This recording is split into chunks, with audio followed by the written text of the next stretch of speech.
Okay, good day.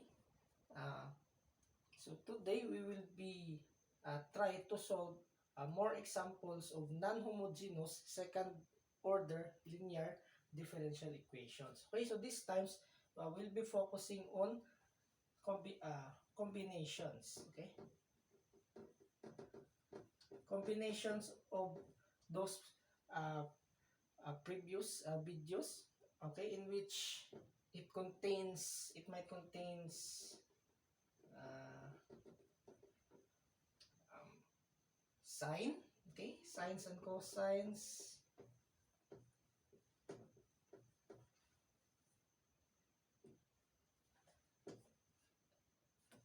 and then polynomials, exponentials,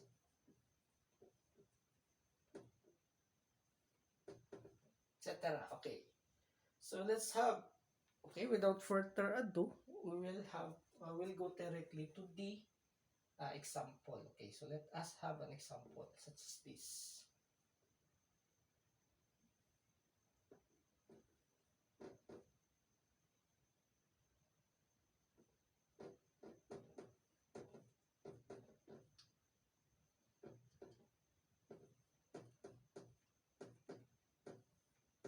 Okay, so let's have this example. Okay, so just like any other examples, okay, just like any other non-homogeneous differential equations, we will solve it.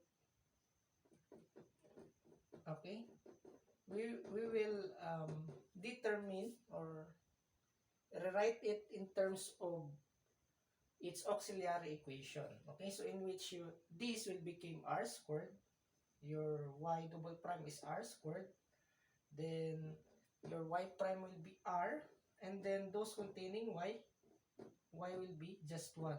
Okay, so 5 times 1 equals just 5. Okay, so this will be your auxiliary equation. But somehow, we shall neglect, okay, we temporarily neglect this term on the right. So we will equate it to 0. Okay. So if you are not sure if your equation has real roots or unreal roots or even irrational roots, one thing that I would advise you is to use quadratic equation. So quadratic equation will be like this. Since your variable is r, so r equals negative b plus minus b squared minus 4ac over 2a. Okay? So here, we can determine your a. Your a is 2, your b is negative 8, and your c is 5. Okay? So therefore, your r will be negative of negative 8, so it will be 8, and then negative 8 squared minus 4, the a is 2, 5 is 6, and then over 2a, 2 times 2. Okay, so therefore, by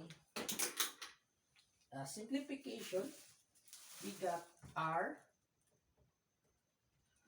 is equal to 8 plus minus, okay, 64. This is 64 minus 40 is equal to 24.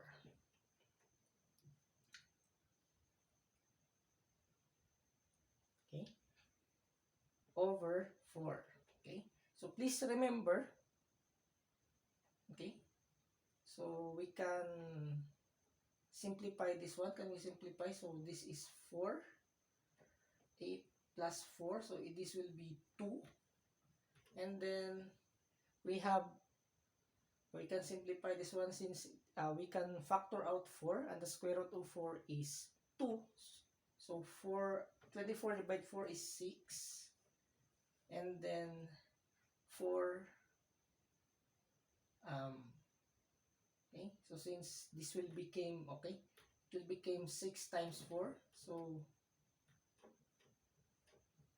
the 24 is 6 times 4, so 2, so